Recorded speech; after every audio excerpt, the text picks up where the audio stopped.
بسم اللہ الرحمن الرحیم۔ تمام دیکھنے اور سننے والے دوستوں کو لائف ان اسلام آفیشل ٹی وی کی طرف سے محبت و برا سلام۔ کیا آپ نے درلیس اردغل دیکھا ہے؟ یہ وہ سوال تھا جو کچھ عرصہ پہلے پوچھا گیا یا کہیں پڑھا تھا تو سب سے پہلے قدرتی طور پر ذہن میں سوال پیدا ہوا کہ درلیس اردغل ہے کیا؟ تو اس کا جواب ہے کہ ترکی کا بنایا ہوا سیریل ہے۔ اصل میں اس میں جو ہیرو کا کردار ہے وہ اردغل غازی کے بارے میں ہے۔ خیر، اردغل تو اس ڈرامے کا مرکزی کردار ہے جو عزم، حوصلے اور استقلال کی علامت ہے اور بحر عروج کے لیے اپنی نہ ختم ہونے والی جدوجہد کے لیے ایک مثال ہے۔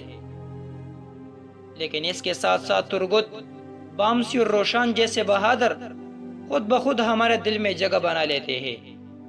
خصوصاً بچوں کو بامسی اور روشان بہت پسند آتے ہیں۔ لیکن اصل میں ہم جس غازی کی زندگی کو کھولنے جا رہے ہیں وہ نورگل غازی ہے۔ ترگت ایلپ اردغل غازی کی نہایت قریب جنگجو اور حقیقی سردار تھے۔ ترگت اردغل کے سب سے وفادار دوستوں اور حمایتوں میں سے تھے اور عثمانیہ سلطنت کے مشہور جنگجو میں سے ایک تھے۔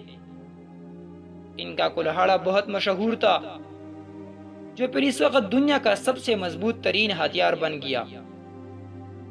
عثمانیہ سلطنت کے غازیوں میں ترگت کا نام تھا۔ ترگت کا صرف ایک بیٹا تھا جن کا نام الیاس تھا۔ گونگ محلسی میں الیاس بے مسجد کا نام ان کے بیٹے کے نام پر رکھا گیا تھا۔ نورگل غازی خوبصورت بھی تھے اور ان کا اپنا سٹائل تھا۔ لڑنے کا اپنے اس وقت کے سب سے مختلف ہتھیار یعنی بڑی سی کلہاڑی جیسے ہتھیار سے لڑتے تھے۔ تاریخ میں لکھا ہے یہ اتنے بہادر تھے کہ اکیلے 20 طاقتور آدمیوں سے لڑ سکتے تھے اور اگر ان کی آنکھوں پر پٹی باندھی ہو پھر بھی بخوبی لڑتے تھے۔ نورگل سلطنت عثمانیہ کے سب سے جانباز سپاہی اور سرداروں میں سے تھے۔ آپ اردغل کے سب سے قریبی ساتھیوں میں شمار کی جاتے تھے۔ آپ اپنی کلہاڑی سے جنگ کرنے کے لیے بہت مشہور تھے جو کہ بعد میں دنیا میں سب سے مضبوط چیز مانی گئی۔ جنگ کرنے کے لیے اردغل کی وفات ہونے کے بعد آپ نے اس کے بیٹے عثمان غازی کا ساتھ دیا۔ سلطنت عثمانیہ کے پہلی جنگ میں آپ عثمان غازی کے ساتھ رہے۔ آپ کو عثمان غازی نے اناگول کو فتح کرنے کے لیے 1299 عیسوی میں بھیجا۔ آپ نے اناگول کو فتح کیا اور 36 سال اس پر گورنری کی۔ نورگل نے ایک ہی خاندان کے 4 نسلوں کی خدمت کی۔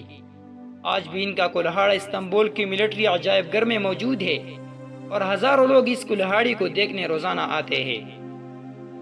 اردغل غازی کا سب سے وفادار ساتھی ترگت جو بچپن میں ایک منگول یلغار کی وجہ سے والدین سے بچھڑ گیا، اناطولیہ آیا اور یوں اس نے 1 صدی سے زیادہ عمر پا کر سینکڑوں جنگوں میں اسلام کی خدمت کی۔ نورگل غازی ایک مشہور جنگ میں 125 سال کی عمر میں شہید ہوئے جس میں ان کی مشہور کلہاڑی ان کے ہاتھ میں تھی اور اسے اپنے وفادار دوست اردغل غازی کے قبر کے دامن میں دفن کیا گیا۔ پھر اس کی لاش کو انیبل شہر منتقل کیا گیا جو سب سے پہلے اس نے فتح کیا تھا۔ لاکھوں رحمتیں ہو نورگل غازی پر جس نے اپنی عمر کے سب سے زیادہ حصہ اللہ کی راہ میں صرف کیا۔ آمین۔ آپ صاحبان سے ہماری درخواست ہے اگر آپ کو ایسی ویڈیوز پسند ہے تو آپ ہمارے چینل کو ضرور سبسکرائب کریں۔